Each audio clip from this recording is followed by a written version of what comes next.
Hello, नमस्कार, राम राम प्यारे साथियों। कैसे आप सभी लोग? उम्मीद है आप सब लोग अच्छे होंगे। तो जैसा कि आप लोगों को पता है कि अपनी बाल शिक्षण विधियां चली हुई हैं, जिसमें से हम ऑलरेडी कर चुके हैं। कौन सी? फ्रोबेल वाले हम कर चुके हैं, किंडरगार्टन। तो अब अपनी नेक्स्ट पर हम आ गए हैं मॉन्टेसरी विधि। ठीक है, मॉन्टेसरी विधि बोल दो इसको।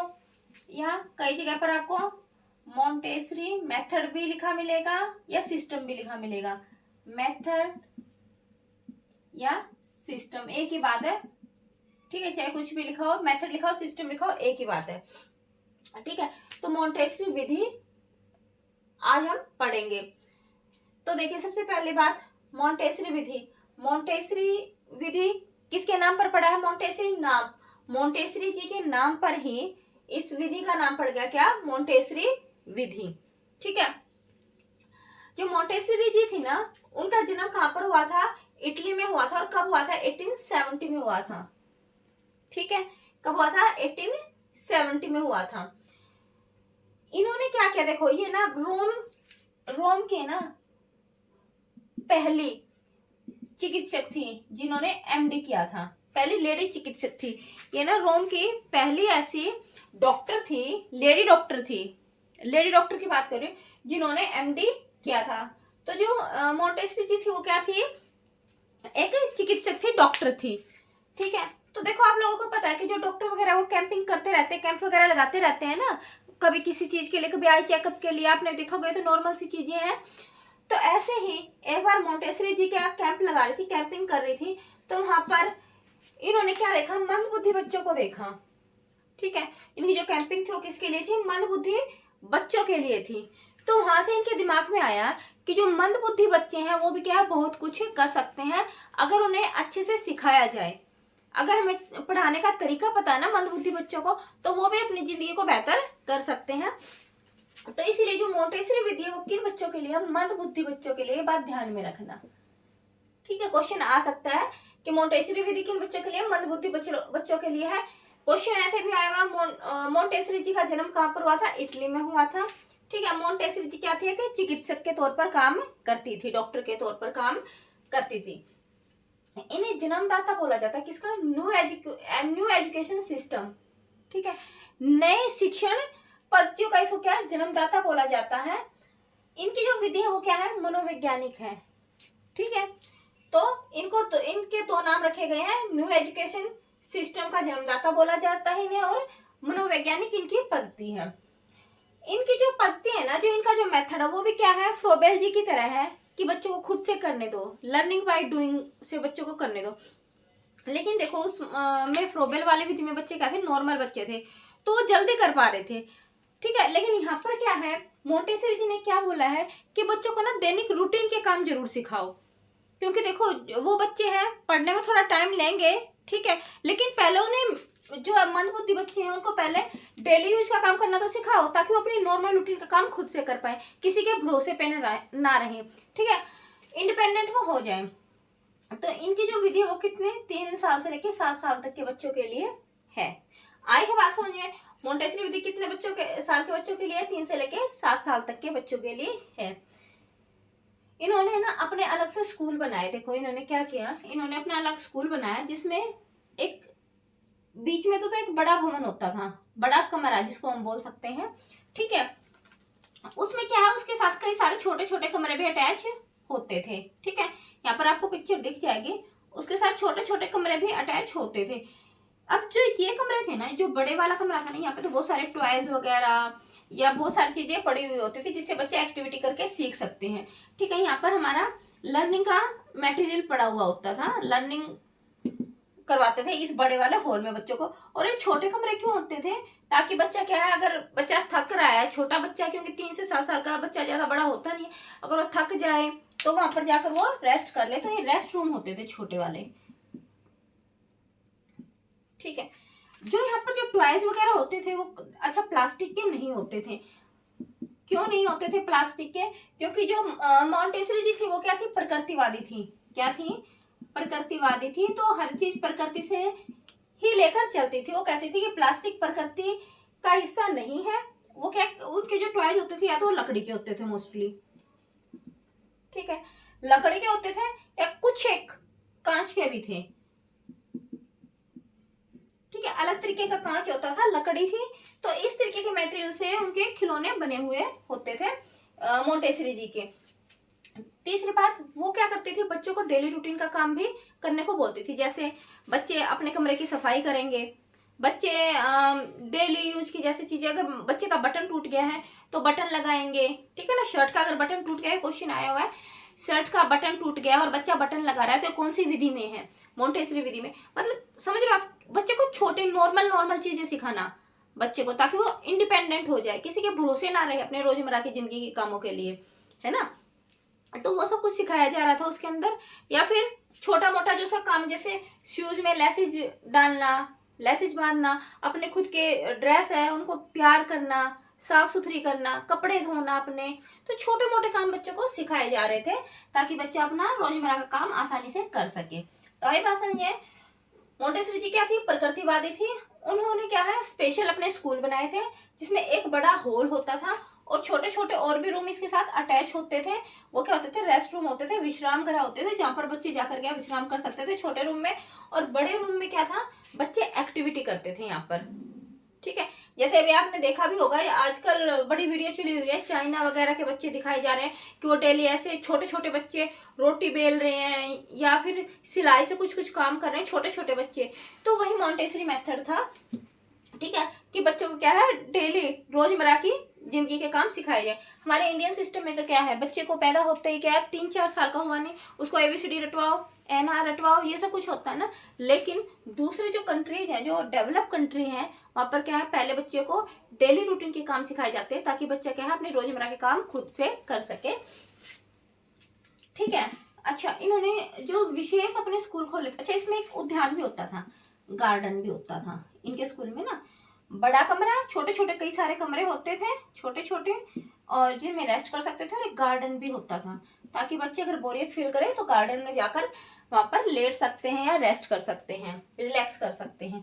जो इनके स्कूल का इन्होंने स्पेशल नाम रखा हुआ था, इनके स्कूल्स को बोला जाता था बाल भवन, ठीक है। या एक इम्पोर्टेंट जो है वो है लहर भवन, आया हुआ है ये वाला क्वेश्चन। लहर भवन किन्होंने बनवाया था, तो मोंटेसरी जी का था, ठीक है। इनके स्कूलों को बाल भवन बोला जाता था, लहर भवन बोला जाता था। कहीं कहीं पर शिशु गृह, शिशु गृह भी आपको लिखा हुआ मिलेगा, ठीक है, शिशु गृह भी बोला जाता था, ठीक है। एक स्पेशल नाम रख दिया स्कूल का। स्कूल का नाम है मोंटेसरी स्कूल, ठीक है। लेकिन जो ये बिल्डिंग बनाई है इसका नाम रख दिया बाल भवन, लहर भवन या शिशु गृह, कुछ भी आ जाए तो सीधा समझ जाना किसकी बात हो रही है, मोंटेसरी जी की बात हो रही है। यहाँ पर बच्चे देखो साफ सफाई का काम भी करते थे। अपना जो एरिया है, अपना जो कमरा लगा लो या जो भी उनका भवन था, बाल भवन था, उसकी सारे मिलकर आपस में क्या करते थे, सफाई भी बच्चे करते थे। तो ठीक है, आइए मेरे ख्याल से यहाँ तक बात समझ में। अब आगे चलते हैं। देखो इनके सिद्धांत क्या क्या थे। पहली बात तो इन्होंने कहा कि बच्चे को स्वतंत्र रहने दो, स्वतंत्र छोड़ दो, बच्चों को खुद से करने की कोशिश करने दो बच्चों को। तो पहला जो इनका सिद्धांत था स्वतंत्रता का था, ठीक है। दूसरा है खेल द्वारा शिक्षा, सेम फ्रोबेल वाली। उन्होंने क्या कहा था, प्लेवे मेथड से बोला था ना कि प्लेवे मेथड से सिखाओ, ऐसे ही इन्होंने भी बोला था कि बच्चों को प्लेवे मेथड से डेली रूटीन के काम सिखाओ, ठीक है। अब मोंटेसरी पद्धति की जो शिक्षा होती थी ना, ध्यान देना, जो मैंने ना, देखो पढ़ाने को तो इसमें बहुत कुछ हो सकता है, लेकिन मैंने सिर्फ वे पॉइंट्स लिखे हैं जो पेपर में आए हुए हैं। मोंटेसरी पद्धति की जो टीचिंग है, सीखना क्या सिखाते थे वो, देखो पहली बात वो किस पर फोकस करते थे, भाषा की शिक्षा देते थे, लैंग्वेज सिखाते थे बच्चे को, लैंग्वेज सिखाते थे। इसमें क्या होता था, लैंग्वेज के बारे में मोंटेसरी जी ये बोलती थी कि लिखना बच्चे के लिए सरल है। देखो किसी भी बच्चे के लिए नॉर्मली हम क्या करते हैं, पढ़ना सरल होता है ना किसी भी बच्चे के लिए, लेकिन मोंटेसरी जी ने क्या कहा था कि किसी भी बच्चे के लिए लिखना सरल है। ये बात पॉइंट नोट करना कि किसी भी बच्चे के लिए लिखना सरल है, पढ़ना थोड़ा कठिन। क्योंकि देखो ना, ये बच्चे जब बोलने की कोशिश कर रहे तो इनमें कुछ ना कुछ भाई विशेष बच्चे हैं, स्पेशल बच्चे हैं, तो उनमें हो सकता है दिक्कत हो, लेकिन लिखने में बच्चे क्या है, लिख सकते हैं आराम से, ठीक है। तो इन्होंने भाषा की शिक्षा दी, और भाषा की शिक्षा के बारे में क्या बात कही कि बच्चे को पहले लिखना सिखाओ। जैसे मान लो ऐसे आप हिंदी सिखा रहे हो तो पहले बच्चे को ये लिखना सिखाओ, ये लिख दिया, उसके बाद पढ़ना सिखाओ, क फिर खल, पहले मतलब बच्चे को लिखना सिखाओ। अगर बच्चे को लिखना आ गया तो पढ़ना ऑटोमेटिक आ जाएगा। और नॉर्मली हमारा क्या होता है, पहले पढ़ना होता है, फिर हमें लिखना होता है। ये कौशल होते हैं ना, देखो हमारे ना किसी भी लैंग्वेज को सीखने के, किसी भी भाषा को सीखने के 4 कौशल होते हैं। कितने कौशल होते हैं? 4 स्किल होती हैं, 4 कौशल होते हैं। कैसे कैसे? पहले हम क्या, कोई भाषा पढ़ेंगे, ठीक है, बच्चे को बुक दी, बच्चा पढ़ेगा कै। छोटे बच्चे को हम 2-3 साल के बच्चे को ये तो सिखाते हैं, तस्वीर देखकर या फिर लेटर देखकर ये ए है ये बी है, पढ़ना सिखाते हैं। पहले बच्चा पढ़ेगा, पहले पढ़ना होता है बच्चे को, उसके बाद क्या है, लिखना होता है। ये होते हैं ना। अच्छा, 4 स्किल की मैं यहाँ पर बात कर रही हूँ। तो पहले बच्चा क्या करेगा?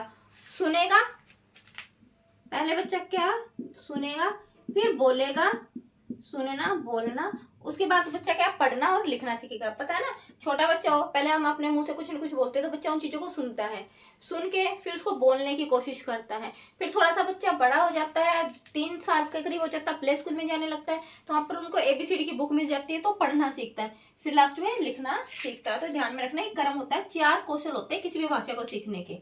कोई भी भाषा 4 क्रमों से होकर गुजरती, 4 कौशलों से होकर गुजरती है, ठीक है। लेकिन मॉन्टेसरी जी ने उल्टा बोला है, इन्होंने बोला है कि लिखना पहले आएगा और पढ़ना बाद में आएगा, ठीक है। बच्चा कोई कुछ सुनेगा, ठीक है, बच्चे ने सुना, फिर बच्चे ने क्या किया है, बोला, फिर बच्चे ने क्या किया, लिखा और फिर पढ़ा, ठीक है।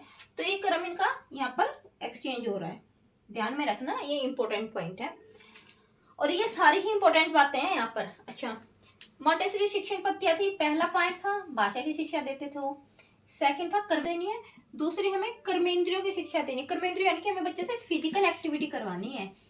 फिजिकल एक्टिविटी क्या क्या हो सकती है? फिजिकल एक्टिविटी रोजमर्रा के काम अगर बच्चा कर रहा है, साफ सफाई वगैरह कर रहा है, तो उसमें हाथों पैरों की एक्सरसाइज तो हो ही रही है। अगर आगे व्यायाम करना, कौन सी विधि में व्यायाम भी करवाते हैं बच्चों से, ठीक है। तो सारे किसमें आएंगे? कर्मेंद्रियों की शिक्षा दी जाती है। थर्ड हमारा होता है ज्ञानेंद्रियों की शिक्षा, सेंसेस के थ्रू। सेंसेज हमारी पता है ना 5 होती है, तो सेंसेज के थ्रू बच्चों को क्या शिक्षा दी जाती है, ठीक है।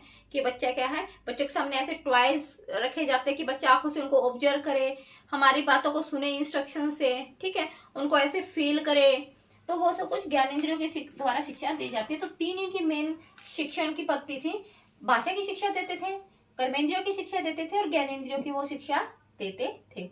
ये बहुत अच्छी विधि है, मतलब स्पेशल बच्चों के लिए तो, ये मंदबुद्धि बच्चों के लिए तो वाकई में बहुत अच्छी विधि है।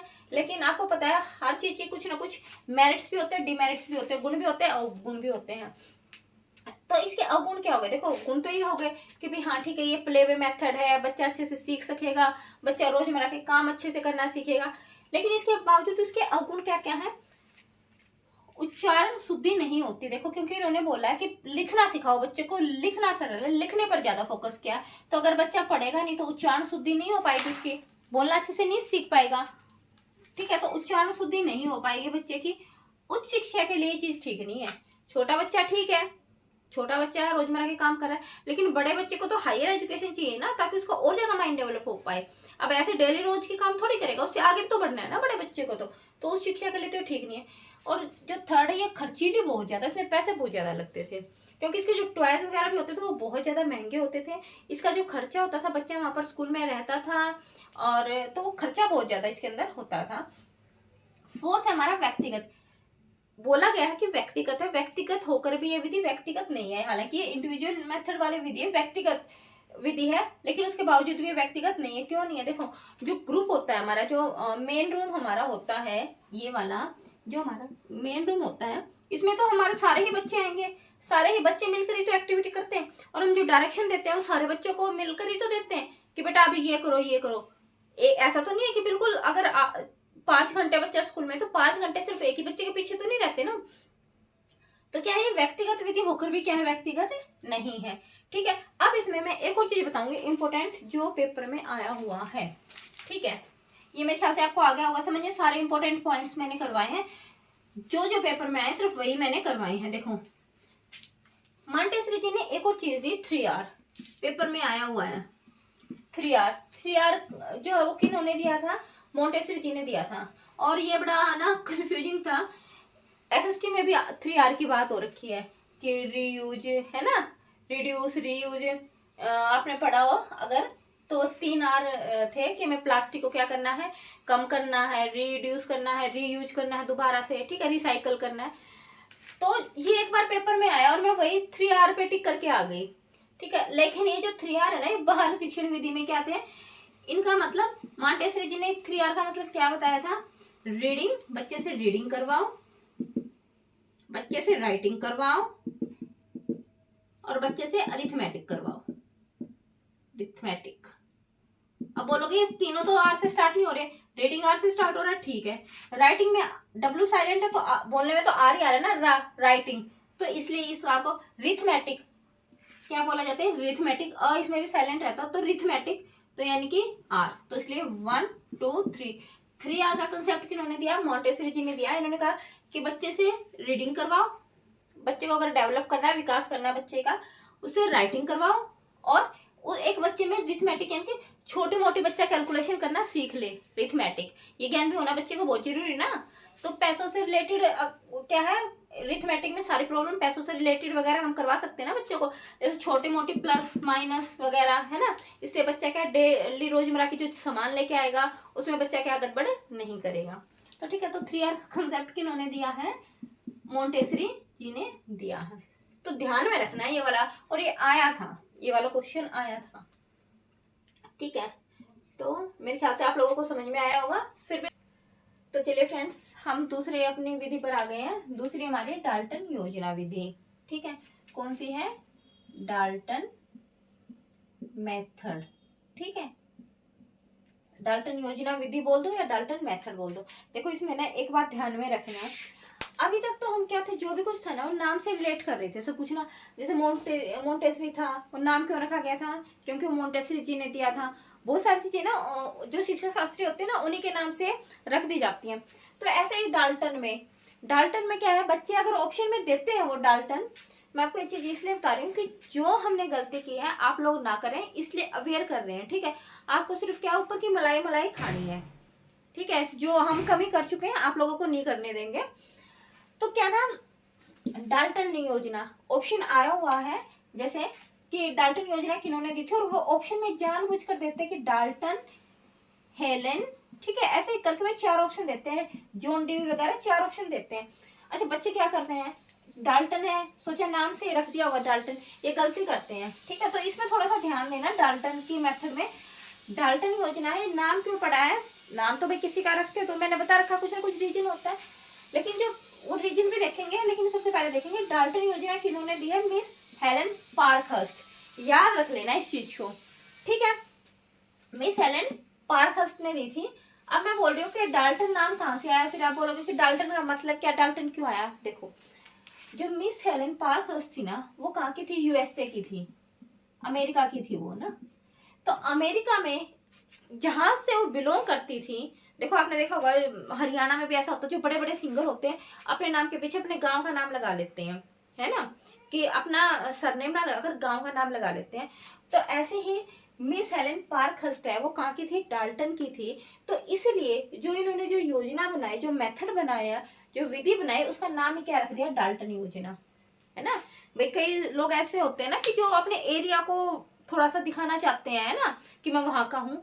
तो ऐसे ही मिस हेलेन पार्कहर्स्ट की जो विधि थी उसका नाम डाल्टन योजना रखा गया, क्योंकि वो यूएसए में कहाँ से बिलोंग करती थी, कहाँ पे पैदा हुई थी, डाल्टन में, ठीक है। तो इसलिए इस विधि का नाम रखते हैं डाल्टन योजना, ठीक है, डाल्टन मेथड। अच्छा, छोटी सी विधि है, इंपॉर्टेंट है, फटाफट से कर लेते हैं। मैंने जो चीजें इंपॉर्टेंट है सिर्फ वही लिखी है, मैंने डेट ऑफ बर्थ वगैरह नहीं लिखे है, क्योंकि वो पेपर में आते नहीं है, ठीक है, कि वो 1837 में पैदा हुई थी, ये सब कुछ मैंने नहीं लिखा। जो इंपॉर्टेंट थे, जो आए हुए हैं पेपर में, मैंने सिर्फ वही लिखे हैं। तो आगे देखिए। अच्छा, इनके डाल्टन योजना का दूसरा नाम क्या है, ठेकेदारी प्रथा। डाल्टन योजना बोल दो, ठेकेदारी, नाम से पता चल रहा होगा। देखो, ठेका हम किसको देते हैं, ठेका, देखो जो मान लो हम घर बनवाए तो हम क्या करते हैं, अपना घर बनवाने का ठेका दे देते हैं ना, कि भाई ये हमारा घर बना दो, ठेका बता दो कितने में बना दोगे, ठेका देते हैं। तो ऐसे ही डाल्टन जी ने भी क्या, सॉरी इन्होंने हेलेन जी ने भी क्या किया था, वो काम देती थी बच्चों को, ठेका दे देती थी कि भाई ये काम तुम्हें करना है, ये पढ़ना है तुम्हें, ठीक है। तो इस तरीके से ठेका दे देती थी। अब वो बच्चे कैसे करेंगे, जैसे ठेकेदार घर बनाने के लिए कैसे, कहाँ से मटेरियल लेके आएगा, क्या कुछ करेगा, कैसे बनाएगा, किसमें बनाएगा, वो ठेके वाले का काम है। तो ऐसे ही यहाँ पर बच्चे को ना, बच्चे खुद से करेंगे, टीचर जब तक बच्चे नहीं पूछेंगे बच्चे को कुछ नहीं बताएगा। अगर बच्चे को कहीं पर दिक्कत है, बच्चा आके पूछेगा टीचर से कि मैम हमें यहाँ पर दिक्कत है, क्या करें, तो टीचर वहां पर बताएगी। तो जैसे हमारा ठेकेदार को ठेका दिया जाता है घर बनाने का, वैसे ही हेलेन जी क्या करती है, बच्चों को काम का एक ठेका दे देती है कि भाई आपको ना, जैसे मान लो किसी चीज का ठेका कि आपको ना 10 तक काउंटिंग लर्न करके आनी है, ठीक है, कुछ भी ठेका दे सकती है। तो वो हमें बच्चे को काम सौंप दिया जाता था। अब वो काम कैसे सौंपते थे, ऐसे तो नहीं था कि किसी भी बच्चे को कुछ भी काम, क्या पता क्या काम दे दे, छोटे से बच्चे को इतना बड़ा काम दे दे, क्षमता के हिसाब से काम बांटते थे। ध्यान में देना, जो भी हेलेन जी काम बांटती थी बच्चों में, वो उनकी कैपेसिटी के हिसाब से कि हाँ भाई बच्चा ये वाला काम कर सकता है, कैपेसिटी के हिसाब से काम बांटती थी। देखिए इसमें मैं बात स्टार्ट करूं, एक पॉइंट ये रह गया, जब इन्होंने ये जो मेथड बनाया था ना, किसके लिए बनाया था, जो विकलांग थे ना, पहले उन्होंने शुरुआत तो की थी विकलांग बच्चों पर, क्योंकि क्या होता था, जो विकलांग बच्चे बहुत सारे ऐसे थे जो स्कूल में आने के लिए मतलब स्कूल में नहीं आ पा रहे थे किसी भी रीजन से, कि या तो हो सकता है उनके भाई बस वगैरह नहीं थी या कुछ भी नहीं था, दूर थे स्कूल, जो भी रीजन था, तो कई सारे बच्चे क्या स्कूल में नहीं आ पा रहे थे विकलांग। तो उन्होंने ये जो थ्योरी है स्टार्ट तो उन्हीं पर की थी। फिर आगे जाकर धीरे धीरे उन्होंने देखा कि बहुत सारे बच्चे ऐसे भी हैं जो गरीब बच्चे हैं, या वो स्कूल में नहीं आ पा रहे हैं, भाई उन्हें कमाना भी होता है।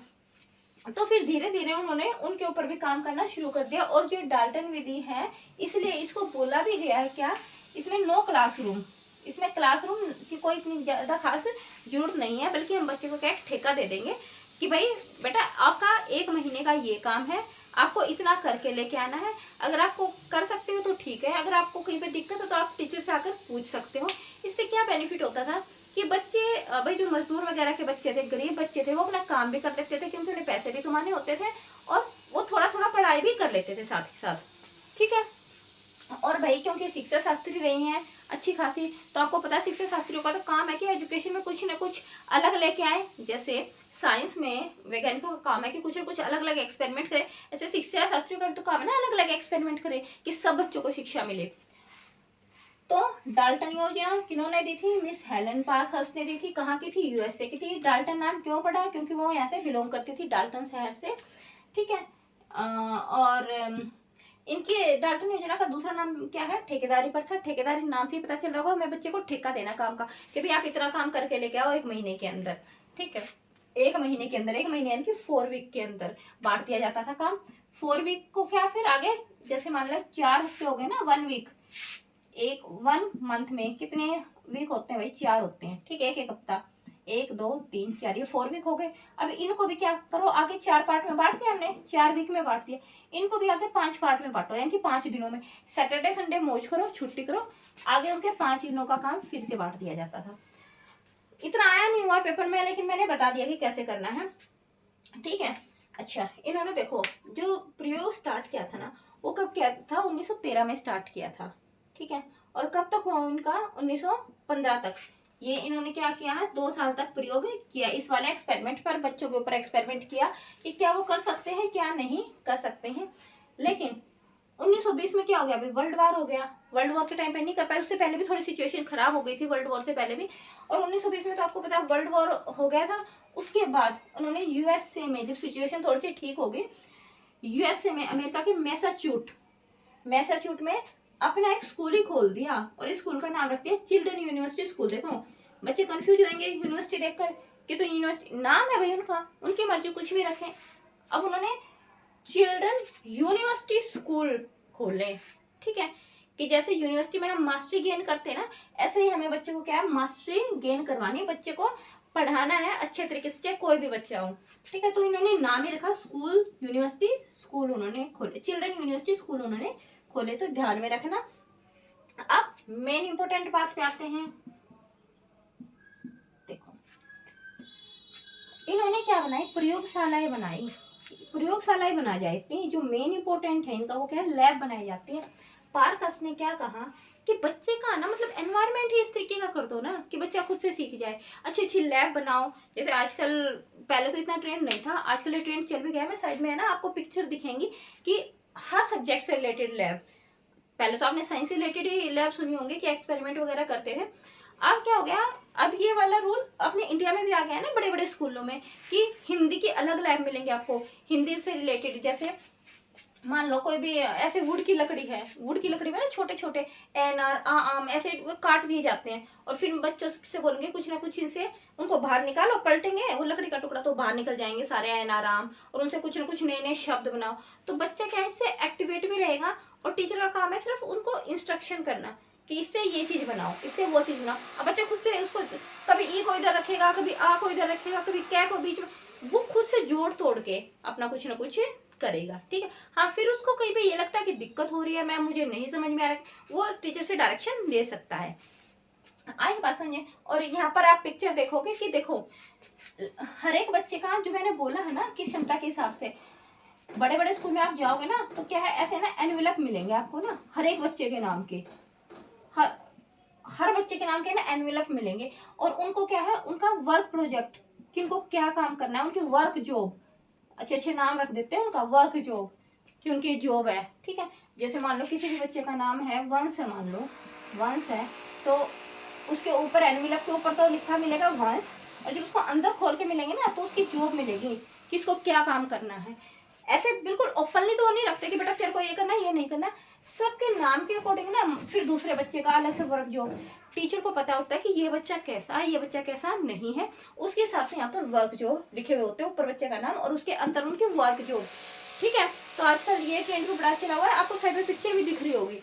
ठीक है, आप उसमें देख सकते हैं।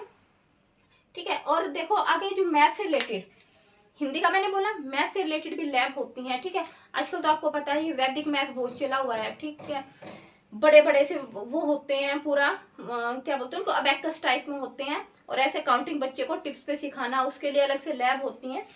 तो इन्होंने मेनली किस पे फोकस किया था, लैब पर फोकस किया था, प्रयोगशाला पर फोकस किया था। इन्होंने कहा कि बच्चे लैब के थ्रू अच्छा सीख सकते हैं, लेकिन जो इनकी जो एजुकेशन सिस्टम था वो इस तरीके का था कि जो ऐसे बच्चे हैं ना जो भाई बिल्कुल ही एजुकेशन में पार्टिसिपेट ही नहीं कर रहे, वो भी क्या है, उनको भी कुछ ना कुछ काम दो ताकि उनको भी इंटरेस्ट आए पढ़ने में और वो भी पढ़ना स्टार्ट कर दे। तो आई बात समझिए। तो ये मेनली क्या था, स्टार्टिंग उन्होंने विकलांग बच्चों से की थी, लेकिन धीरे धीरे वो जो गरीब बच्चे थे उनके ऊपर भी उनका फोकस होना स्टार्ट हो गया कि इन बच्चों को भी शिक्षा दे, और इसलिए इनका नाम भी क्या रखा गया है, इनकी योजना का नाम ठेकेदारी प्रथा रखा गया कि बच्चे को ठेका दे दो काम का, भाई 1 महीने के अंदर आपको ना पूरा ये वर्क जॉब दे दो बच्चों को। ठीक है, 1 महीने के अंदर ना आपको ये काम करने हैं। ठीक है, ठेका दे दिया, बच्चे स्टार्ट कर देंगे अपना करना, जहां पर प्रॉब्लम है टीचर से पूछ सकते हैं। ठीक है, तो मेरे ख्याल से आपको समझ में आ गया होगा। यहाँ पे ना क्लासेज वगैरह नहीं होती, जैसे हम खड़े होकर लेक्चर देते हैं ना बच्चों को कि भाई आ रहे हैं यहाँ पर कोई टॉपिक समझा रहे हैं, ये वहां पर क्लासेस नहीं होती। अच्छा, एक पॉइंट इसमें मैं ना बताना भूल गई, एज का। ठीक है, जो हमारी मोंटेसरी थी, जो हमारे फ्रोबेल जी थे, वो छोटे बच्चों के लिए कर रहे थे। फ्रोबेल जी ने छोटे छोटे बच्चों के लिए किया था, है ना, नर्सरी केजी के बच्चों के लिए। उसके बाद हमारी आई वो मोंटेसरी जी, उन्होंने भी छोटे बच्चों के लिए किया था, लेकिन वो क्या थे, मोंटेसरी जी ने किन बच्चों के लिए किया था, मंदबुद्धि बच्चों के लिए किया था। अभी छोटे बच्चों के लिए तो सब एक्सपेरिमेंट कर रहे थे कि बच्चे इधर उधर घूम रहे हैं, इससे अच्छा इनको किसी क्रिएटिविटी में लगा दो। लेकिन अब 6-7 साल से ऊपर के बच्चे को अभी तो कुछ ना कुछ चाहिए ना, तो इनकी जो एज ग्रुप थी, इन्होंने जो स्कूल बनाए थे, जो इन्होंने एजुकेशन सिस्टम बनाया था, कितने साल तक के बच्चों को बनाया था, 8+ तक के बच्चों को, मेनली 8 से लेके 12 साल तक के बच्चों के लिए बनाया था, लेकिन आप 8+ मानकर इसमें चल सकते हो। ठीक है, 8 से 12 साल तक के बच्चों के लिए इन्होंने अपनी योजना बनाई थी। तो छोटा सा टॉपिक था, बहुत मुश्किल भी नहीं था, इम्पोर्टेंट था, करवा दिया। ठीक, अच्छा, इसमें व्यक्तिगत शिक्षण होता है, हर एक बच्चे का इंडिविजुअल टीचिंग दी जाती है बच्चे को, हर एक बच्चे को क्या किया जाता है, हर बच्चे पर फोकस किया जाता है बिल्कुल, और बच्चे को स्वतंत्रता दी जाती है अपना काम खुद से करने की। ठीक है, मेरे ख्याल से आपको समझ में आया होगा।